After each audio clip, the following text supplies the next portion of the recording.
Sore Sobat Hijau, hari ini Tasya lagi ada di Taman Wisata Alam Angke Kapuk. Aku udah pernah 2 kali kesini. Nah sekarang di sini aku mau janjian nih sama teman aku karena hari ini kita mau ngobrolin soal wisata alam bukan wisata biasa. Tapi mana ya teman aku nih 2 orang yang mau diajak ngobrol. Aduh di sini tuh padahal enak banget ya. Ini tuh spot yang baik nih buat foto-foto. Tapi di mana sih teman aku? Katanya udah janjian nih jam segini. Gimana sih? Oh, ya ampun. Hey. Hai. Sini. Ternyata Sobat Hijau mereka itu curang. Mereka udah jalan-jalan duluan.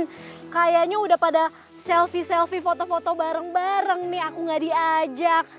Halo. Gimana aku nyemplung ke sana?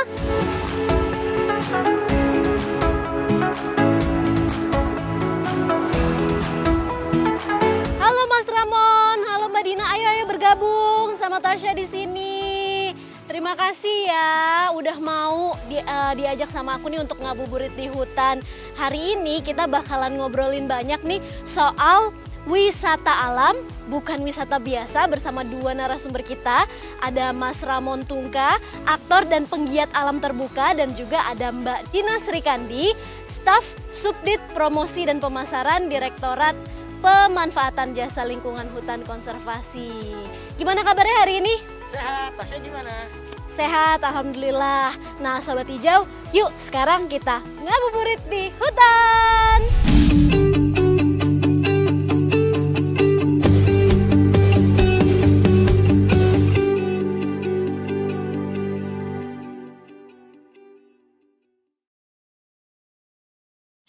Sobat Hijau, tentunya nggak perlu diragukan dan nggak perlu disangka lagi bahwa Indonesia memiliki alam yang sangat kaya dan sangat indah. Nah tentunya alam yang sudah dititipkan oleh Allah Subhanahu wa Ta'ala ini harus kita syukuri. Cara mensyukuri nikmat alam yang diberikan Allah adalah dengan menjaganya dan melestarikannya. Nah hari ini kita bakalan ngobrol-ngobrol nih sama 2 narasumber yang tentunya cinta dan peduli terhadap alam. Yang pertama ke Mas Ramon dulu deh. Halo. Hai Mas Ramon, gimana tadi udah keliling-keliling naik perahu? Ya, seru. Sebelumnya udah pernah belum kesini? Kalau kesini belum. Belum pernah ya? Aha, kalah dong, aku aja udah pernah. Kan aku kira ini jauh gitu ya. Ternyata dekat dari rumah. Oh, gitu. Tapi rasanya kayak di mana? Justru yang jauh-jauh udah didatengin, yang deket-deket belum ya? Nggak juga sih. Kadang yang deket-deket juga didatengin gitu. Udah pernah kemana aja sih kalau ke Taman Nasional atau ke Taman Wisata Alam? Alhamdulillah sih saya diberkahi anugerah kesempatannya banyak mendatangi beberapa taman nasional, beberapa TWA di Indonesia gitu. Jadi menurut saya sih bersyukur ya karena Indonesia punya segalanya. Tadi kan Tasya juga bilang kita punya aneka ibaratnya bentuk taman nasional dengan segala keunikannya gitu kan.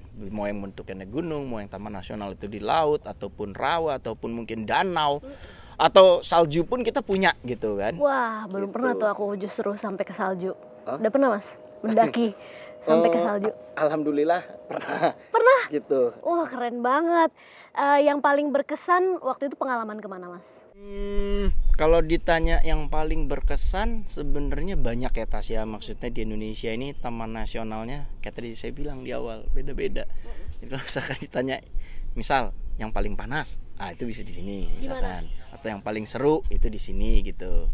Boleh disebutkan? Kalau panas sebenarnya Indonesia tropis ya, terutama misalkan kita berada di Taman Nasional yang di wilayah Kalimantan misalkan atau Sulawesi, itu termasuk wilayah jatuhnya yang tropis, yang khatulistiwa yang cukup panas. Tapi tetap saja kita mampu disuguhi pemandangan yang asik pastinya. Jadi worth it ya. Worth it sekali Taman Nasional. Perjalanannya, terus juga mungkin treknya segala macam semuanya worth it ya dengan pemandangan alam yang begitu indah.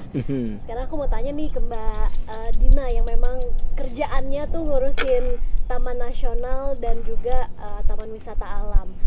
Indonesia sendiri tuh memiliki berapa banyak sih Taman Nasional dan Taman Wisata Alam? Indonesia memiliki 54 taman nasional dan 134 taman wisata alam yang kawasannya terdiri dari daratan dan perairan. Nah, kita juga punya taman nasional, 7 taman nasional laut yang super cantik banget. Pastinya Mas Ramon udah pernah ke beberapa lah. Di mana aja? Ada taman nasional yang paling deket nih, Pulau Seribu, Taman Nasional Karimun Jawa, Bunaken, Teluk Cendrawasih, Takabonerate. Ada yang udah pernah? Aku pernah ke Bunaken. Keren. Terus kalau Wakatobi termasuk nggak tuh? Oh iya, termasuk juga. Wakatobi juga pernah. Terus gimana sih potensi alam dan juga keanekaragaman hayati di Indonesia nih Mbak? Potensi di setiap taman nasional dan taman wisata alam ini beda-beda ya. Kita ada yang gunung, hutan, laut, pantai, gua, bahkan juga ada tower cars. Nah, di setiap taman nasional juga punya keunikan dan keistimewaannya masing-masing. Ada juga di Jawa Timur yang fenomena alam, namanya fenomena alam Blue Fire. Tentunya udah pernah ya.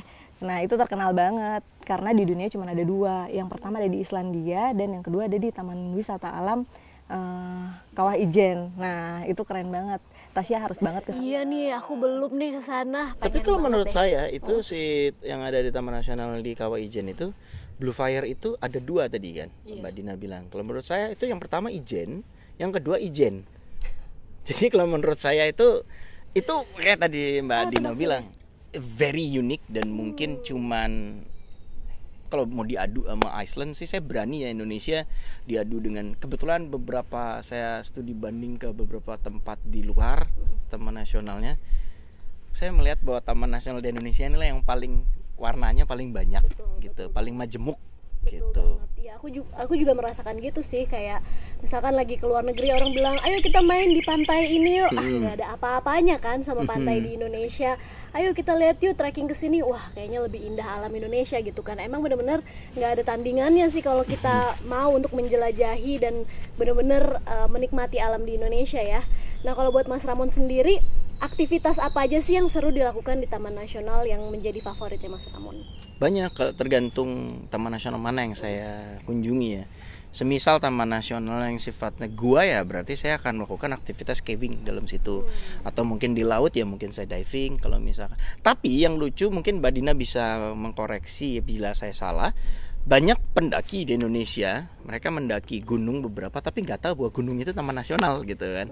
Itu yang sering terjadi gitu milenial zaman sekarang. Nah, kalau saya sangat menyukai aktivitas pendakian gunung gitu ya, kayak tadi saya bilang bisa caving, bisa pula saya rafting atau mungkin saya diving atau mungkin mendaki gunung. Mbak Dina, emang ada bedanya ya gunung yang berada di kawasan Taman Nasional sama yang enggak gitu?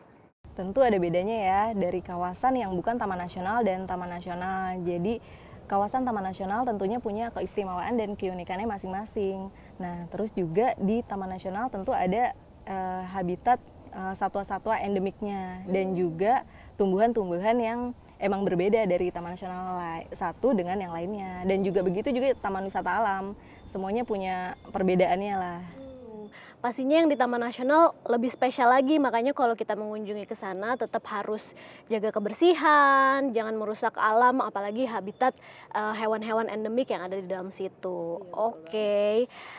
Terus Mas, tadi balik lagi nih ke aktivitas selain caving, apalagi yang Mas Ramon biasanya yang seru gitu dan mungkin bisa direkomendasiin ke Sobat Hijau yang unik. Kalau saya selalu percaya karena saya tumbuh besar sebagai anak pramuka, jadi saya mendapatkan pelajaran. Beda dong, kalau Mas kan anak pramuka, aku anak gembala. Pantesan ya.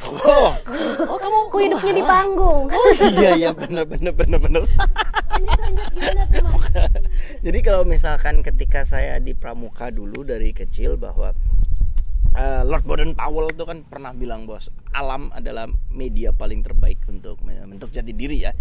Sebenarnya ketika kita masuk Taman Nasional, kalau buat saya memposisikan seperti sedang masuk sekolah gitu kan. Dalam artian kita bisa banyak belajar vegetasinya apa aja, kita bisa tahu faunanya apa aja di dalam Taman Nasional, terutama yang endemiknya misalkan.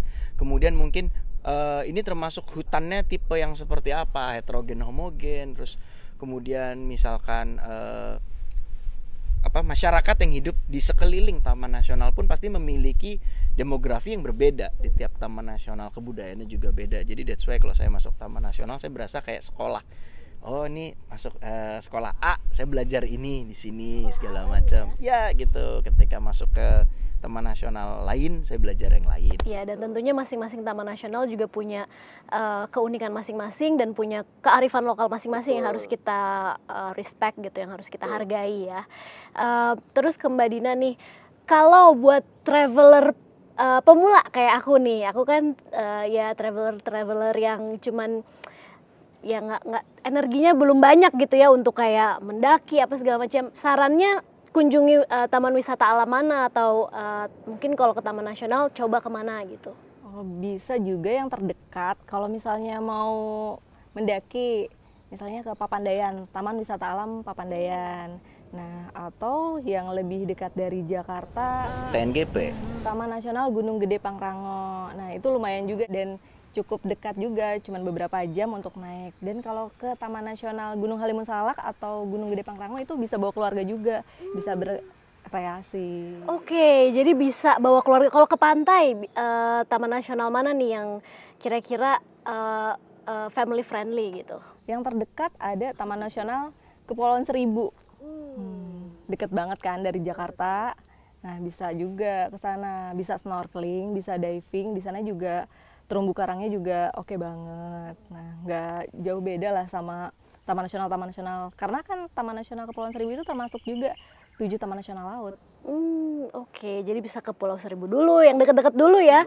Dan berarti Sobat Hijau juga harus ketahui kira-kira ada taman nasional apa nih yang paling dekat sama tempat kalian tinggal gitu. Jadinya bisa di browsing dulu, abis itu bisa langsung mengunjungi. Kalau mau browsing kemana nih Mbak?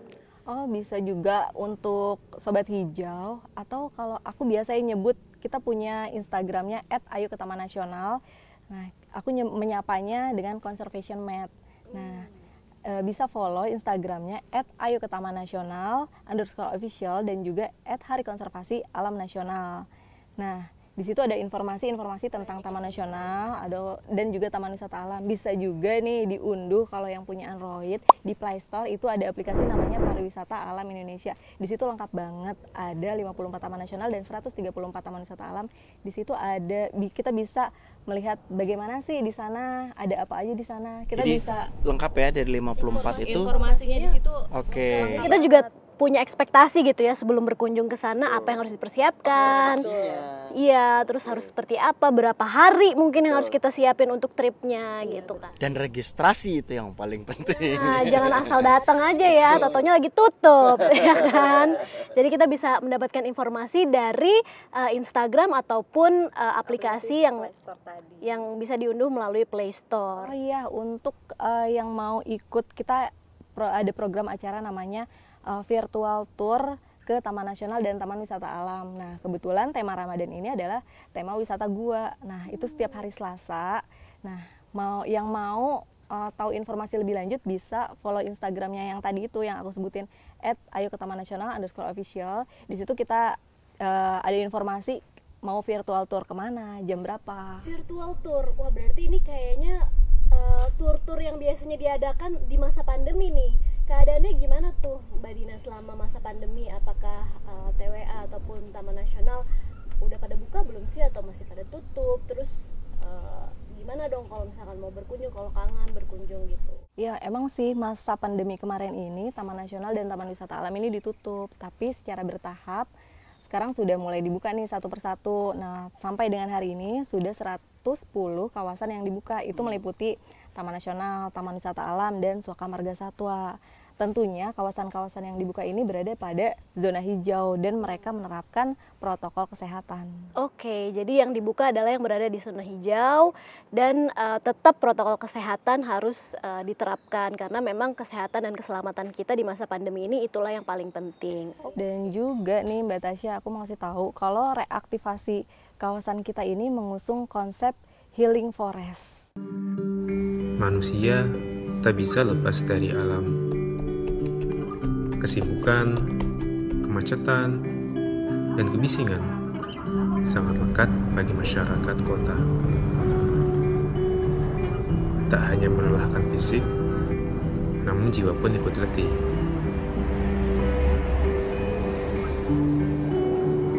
Kemana kita pergi agar penat terobati? Sebagian orang ada yang berjalan di hutan, bersenandung bersama kicau burung. Atau hanya sekedar duduk menikmati desiran angin.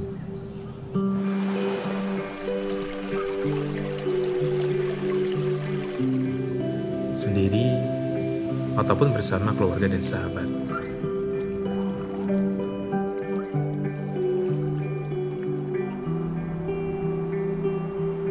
Sembuhkan dirimu dengan kembali ke alam. Tenangkan jiwamu dengan Healing Forest di Taman Nasional. Jadi Sobat Hijau, untuk yang mau menghilangkan penat dengan dengan rutinitas yang setiap hari kita ke kantor atau ke sekolah, bisa dengan Healing Forest namanya. Itu kembali ke alam, karena dengan Healing Forest kita akan kembali tenang, damai, dan tentunya akan meningkatkan hormon kebahagiaan dan imunitas tubuh. Karena di dalam Taman Nasional dan Taman Wisata Alam nih, kita bisa mendengarkan burung nih, kayak kita di sini di Taman Wisata Alam Angke Kapuk kan mendengarkan kicauan burung itu bikin hati senang ya. Dan terus juga kita bisa mendengar gemericik air. Kalau misalnya ke Taman Nasional Gunung Halimun Salak, di sana tuh banyak curug. Nah, kita bisa mendengarkan gemericik air, dan tentunya hati kita akan beda ya Mas Ramon ya, kalau misalnya kita mendengarkannya langsung dan berbaur ke alam. Dibanding dengerin gemericik air karena nutup wastafel kurang rapat ya. Nah, iya. Dengerin token listrik di rumah Itu bunyi itu bunyi. Tapi penat lagi ya. menarik ya, Healing Forest ini dalam artian kitanya juga healing ketika kita datang kemudian mendapatkan kebahagiaan di tengah harmoni alam ini. Artinya kita juga memberi sumbangsi energi yang positif juga ke forest itu tadi gitu kan. Iya, betul banget. Menarik. Ini kita bisa ngeliat nih di sini berarti ya. Yang mana aja nih Mbak Dina nih? Ini kumpulan buku apa nih? Oh ini siapa nih Mbak Dina nih? Ini siapa nih? Punya siapa? Si Polos yang menggemaskan. Ini ada buku yang tahun kemarin itu kita ngadain lomba di Instagram @ayo-ke-taman-nasional. Nah, itu UPT lingkup KSDAE mengadakan lomba foto. Nah, mereka mengirim foto-fotonya. Nah, hasil foto-fotonya ini kita cetak. Ya, sebagus inilah hasil-hasil teman-teman Bagus banget ya, dan di di Taman UPT. Nasional juga banyak banget kan yang bird watching gitu kan. Betul. Pasti foto-foto burung dan berbagai satwa di hutan itu Wih, bagus banget. nggak cuma di hutan, di laut juga ya. Iya, betul. Betul. Dan Terus di sini nggak bisa kita jumpai ya Betul. di kota-kota ada besar. buku 54 taman nasional di Indonesia. Ini paling lengkap banget kalau untuk taman nasional ya. Karena di sini kita bisa lihat satwa, bisa lihat. Artinya kayak ininya ya, kamusnya Nah, berarti. iya betul banget iya. Di sini juga kita bisa lihat musim kunjungan terbaik. How-to-nya juga ada berarti ya. Bisa, iya, aksesibilitas. Misalnya dari Jakarta ke sana berapa jam, sampai dengan kawasan itu berapa jam. Di sini bisa banget. Nah, Mbak Tasya mau dan Mas Ramon mau, nanti bisa aku kasih. Oh, aku kira Mbak Tasya mau, Mas Ramon mau. Ayo kita sama-sama ke sana gitu kan. Boleh nanti ya. Iya nih, udah nggak sabar nih pengen libur telah tiba dan langsung terjun ke alam gitu ya. Karena kayak sekarang nih kita di Taman Wisata Alam Angke aja tuh aku ngerasanya udah refreshed banget gitu kan, ngelihat yang ijo-ijo tuh matanya udah seger gitu, udah ngerasa refreshed lagi dari kesibukan dan rutinitas sehari-hari yang gitu-gitu aja. Apalagi selama masa pandemi ini kan kita di rumah aja ya. Ya mungkin bisa kunjungi Taman Wisata Alam atau Taman Nasional yang terdekat dulu nih dengan wilayah kalian tinggal, dan cari dulu informasinya gitu, gimana cara ke sana, apakah harus registrasi dulu, terus apa aja yang harus dipersiapkan supaya kita bisa recharge lagi dan berbaur, connect to the nature gitu, dan berbaur dengan alam. Itulah living with nature, betul banget nih. Mas Ramon, coba deh bilang ke Sobat Hijau, kasih rekomendasi satu taman nasional atau taman wisata alam yang harus banget Sobat Hijau kunjungi at least 1 kali dalam seumur hidup. Kalau saya, ya pasti susah. Tapi kalau saya wishlist 1 kan Lawrence ya gitu. Satu mungkin artinya mudah dijangkau, terus kemudian juga atraksi di sana ada, aktivitasnya juga menarik. Mungkin saya merekomendasikan Taman Nasional Gunung Leser kali ya, mungkin di wilayah Sumatera, karena menurut saya selain menampilkan lebatnya dan rimbunnya hutan tropical rainforest kita di Sumatera, kita juga bisa melihat satwa-satwa yang seperti gajah, terus kemudian kita bisa merasakan dinginnya, misalkan kita berada di sungai, terus kemudian merasakan gunungnya gitu. Tapi kalau misalkan nggak perlu jauh-jauh ke sana, ya tadi Mbak Dina bilang gitu, misalkan yang berada di lokasi di Jakarta, kawasan tinggalnya, bisa mencoba di sini gitu, Taman Wisata Alam Angke Kapuk gitu. Emang ini tuh peruntukannya untuk apa sih Taman Wisata Alam Angke Kapuk ini? Jadi Taman Wisata Alam Angke Kapuk ini adalah kawasan konservasi yang merupakan bagian dari hutan mangrove Angke Kapuk. Nah, tapi tahu nggak sih sebenarnya dulu ini kawasan ini tuh rusak banget karena karena kegiatan tambak. Tambak. Kegiatan tambak yang nggak bertanggung jawab dan nggak mempedulikan sustainability ya. Jadi akhirnya sama pemerintah ini dijadikan taman wisata alam. Dan dari tahun 2006 Balai KSDA DKI dan juga para pihak yang banyak ini bersama-sama membangun supaya kawasan ini hijau. Nah, tentunya masyarakat juga ikut membangun nih biar kawasan ini hijau. Di sini ada program namanya penanaman memorial. Jadi kalau Tasya dan Ramon mau ikut menanam di sini bisa banget. Iya, menanam mangrove. pernah aku di sini. Oh iya. Nah, bisa banget di sini nanti pohonnya dikasih nama dan dikasih tahun. Nah, beberapa tahun kemudian, misalnya 10 tahun kemudian bisa datang ke sini lagi, bisa dilihat pohonnya sudah sebesar apa sih gitu. Jadi keren banget kan kalau kita sama-sama menghijaukan tempat dan menghijaukan kawasan ini. Jadi benar banget ya, sesuai dengan topik kita pada sore hari ini, bahwa wisata alam itu bukan wisata biasa, karena selain kitanya sendiri yang bisa ngerasa refresh dan recharge lagi dengan kembali menyatu dengan alam, selain itu kita juga bisa berkontribusi balik kepada alam dengan menghijaukan dan juga dengan menjaga kelestarian dari alam tersebut. Pertanyaan terakhir nih buat Mas Ramon, gimana cara Mas Ramon bisa ngajak anak-anak muda nih, sobat hijau, para millennials untuk cinta dan peduli terhadap alam, untuk menjaga kelestarian alam? Ya kalau saya bilang kalian sudah gede, kalau misalkan saya bilang jagalah kebersihan, itu rasanya buanglah sampah di tempatnya, itu kan dari kecil ya udah tahu gitu. Mungkin kalau saya lebih memilih mengajak kalian untuk sering-sering berkunjung, ayo ke Taman Nasional gitu kan. Dengan sering berkunjung kita makin tahu, edukasi di dalamnya mendapatkan apa aja, healing, kemudian kita mendapatkan insight baru selama di Taman Nasional. Pada akhirnya kita akan sayang sama Taman Nasional. Pada akhirnya kita akan menyayangi alam yang dimiliki Nusantara ini. Betul, dengan berkunjung langsung maka empati kita juga akan terbangun. Kita juga jadi semakin mengapresiasi ya apa yang telah Tuhan berikan kepada kita di alam Indonesia ini, dan jadi semakin tahu bahwa setiap sekecil apapun makhluk hidup yang sudah dititipkan Tuhan di bumi ini itu pasti ada manfaatnya dan harus diapresiasi. Nah, kalau dari Mbak Dina sendiri, seperti apa nih ajakan kepada Sobat Hijau untuk melestarikan alam di Indonesia? Sobat Hijau yang berkunjung ke Taman Nasional dan Taman Wisata Alam, pokoknya tetap mematuhi peraturan, apalagi saat pandemi ini ya, ke Taman Nasional dan Taman Wisata Alam sesuai protokol juga. Nah, terus juga aku mau ngasih tahu nih, kalau kita punya harinya Hari Konservasi. Oke, kapan itu? Nah, Hari Konservasi ini diperingati setiap tanggal 10 Agustus. Namanya Hari Konservasi Alam Nasional. Apa yang bisa kita lakukan untuk merayakan Hari Konservasi Alam Nasional nih, Mbak? Nah, itu sesuai dengan gaya hidup kita masing-masing. Jadi kita bisa memulai dari diri kita sendiri. Kalau misalnya kita sikat gigi, keran air nggak usah dinyalain. Nah, itu juga udah termasuk membantu banget kan ya. Nah, hemat air. Terus juga nggak usah lah ya sekarang pakai sedotan plastik atau sedotan yang Ini mengkonsumsi barang plastik sekali pakai. Nah, kurangi konsumsi plastik sekali pakai. Mengkompos ya. Dari hal-hal kecil kita juga udah bisa konservasi, hidup konservasi.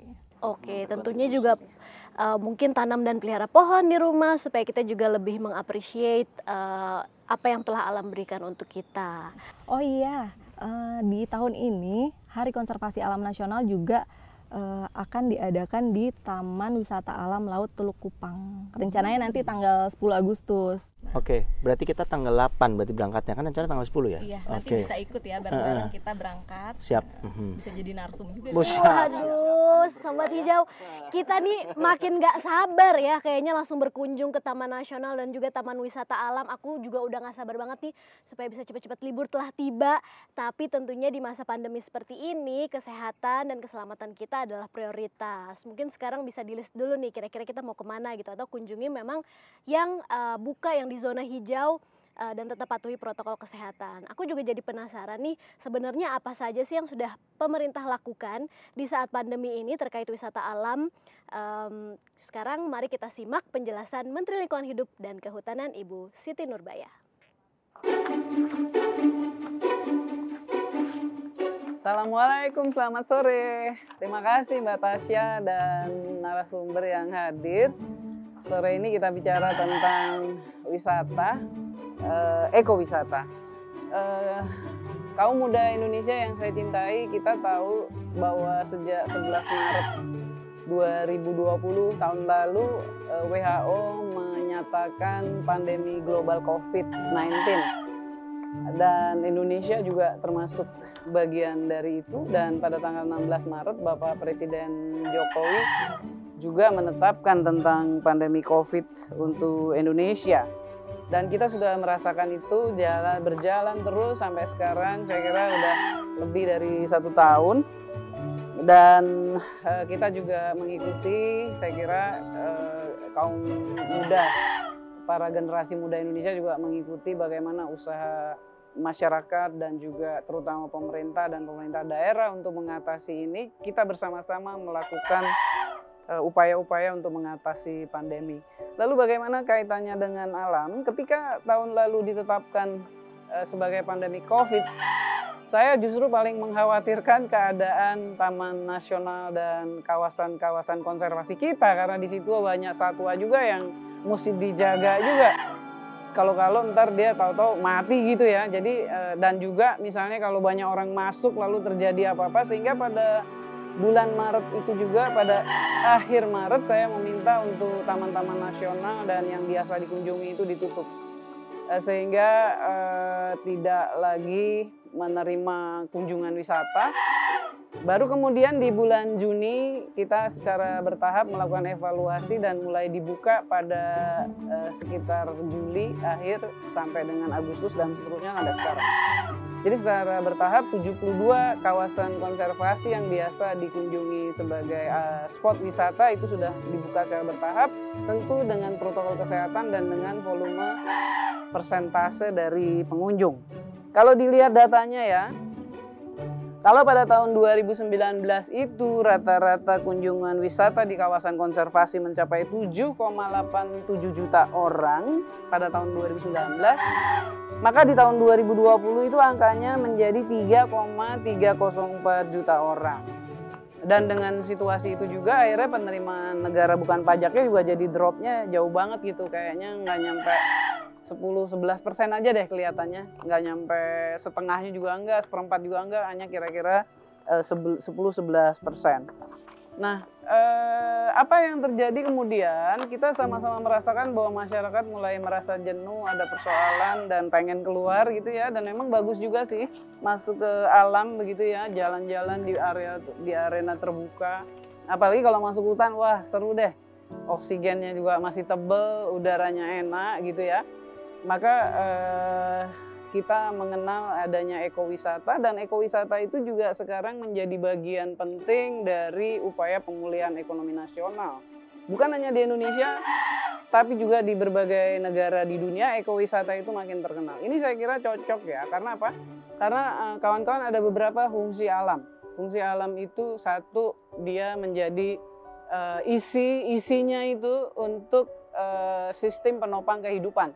Jadi di situ ada siklus hidrogen, ada siklus hidrologi air, ada fotosintesis udara, ada siklus energi, ada rantai pangan dan lain-lain. Itu namanya sistem penopang kehidupan.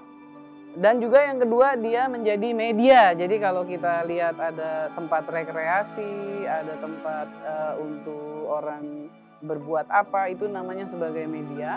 Dan ada juga dia menjadi bahan untuk raw material, itulah fungsi alam kita. Dan ada satu lagi yang fungsi penting, yaitu informasi. Jadi kalau zaman dulu tuh ya, orang belum ada peramalan cuaca dan lain-lain, jadi dia lihat ke atas gitu, lihat bintang pari, bintangnya ke sebelah sana, maka nelayannya bilang, oke, kalau bintangnya kemari berarti ikannya lagi banyak dan seterusnya gitu ya. Kalau sekarang kan semua udah pakai artificial. Kalau zaman dulu itu masih dipakai tanda-tanda alam.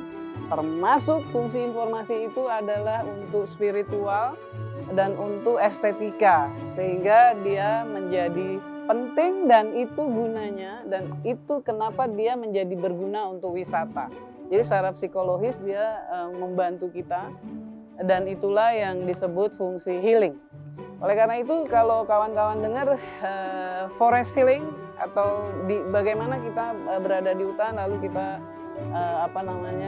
berkontemplasi gitu ya, mungkin juga kadang-kadang sampai meditasi, itu keren banget.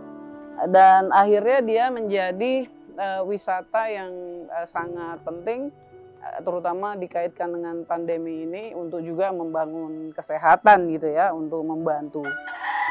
Jadi kita sekarang nggak lagi jor-joran di Taman Nasional atau di kawasan konservasi, Taman Suaka Alam dan lain-lain dengan wisata yang mass gitu, yang masif, yang sebanyak-banyaknya orang, itu nggak lagi. Jadi sekarang modelnya dia pakai kuota, kemudian daftarnya juga pakai online, nanti dihitung berapa kuotanya. Kalau lagi masa pandemi paling top 30% atau bahkan bisa lebih rendah. Dan disitulah kemudian kita lalu mengelola ekowisata kita dengan baik. Jadi kira-kira begitu, yuk kita nikmati yuk wisata alam kita. Keren-keren loh, ada 54 taman nasional kita, ada lebih dari 500 kawasan konservasi yang begitu indah-indah untuk dilihat. Ada World Heritage, ada cagar biosfer, banyak sekali yang indah-indah. Mari kita lihat alam Indonesia kita yang indah.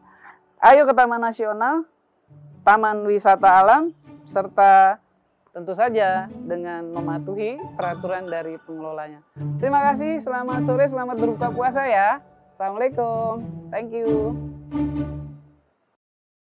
Wah, terima kasih Bu Siti Nurbaya atas pesan dan remindernya.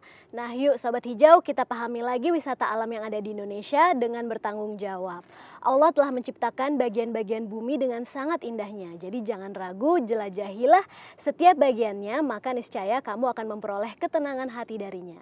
Dan hal ini selaras dengan penjelasan Al-Quran surat Al-Baqarah ayat 164 yang artinya, sesungguhnya pada penciptaan langit dan bumi, pergantian malam dan siang, kapal yang berlayar di laut dengan muatan yang bermanfaat bagi manusia, apa yang diturunkan Allah dari langit berupa air, lalu dengan itu dihidupkannya bumi setelah mati kering dan dia terbarkan di dalamnya bermacam-macam binatang, dan perkisaran angin dan awan yang dikendalikan antara langit dan bumi, semua itu sungguh merupakan tanda-tanda kebesaran Allah bagi orang-orang yang mengerti. Wah, jadi ayat ini memberikan pesan kepada kita sebagai manusia untuk melihat kebesaran Allah melalui alam dan ciptaan-ciptaannya. Yo jelajahi rimba, telusuri gua, yo selami laut dan... Gimana Sobat Hijau, udah semakin semangat nih ya untuk wisata alam, karena wisata alam bukan wisata biasa. Makanya nih dari sekarang kita bisa ngelis dulu nih kira-kira kita mau kemana, terus bikin dulu itinerary-nya ya, rencana perjalanannya seperti apa, nabung dulu mungkin ya, sehingga nanti ketika saatnya udah tepat kita bisa, ketika dunia sudah pulih kembali, kita bisa berwisata bersama keluarga kita ke alam. Wah Sobat Hijau, nggak kerasa ini udah waktunya kita untuk siap-siapin makanan berbuka nih. Untuk itu kita juga harus pamit. Saya Tasya beserta Mas Ramon dan Mbak Dina undur diri. Terima kasih semuanya udah menyaksikan kami. Sampai berjumpa di Ngabuburit di Hutan berikutnya. Lestarikan lingkungan dan hutan Indonesia. Salam konservasi dan selamat berbuka puasa. Konservasi. Ayo ke Taman Nasional dan Taman Wisata Alam. Es buah kan? Aku belewah, tapi harus ngerok sendiri. fenomena alamnya. pesona tiada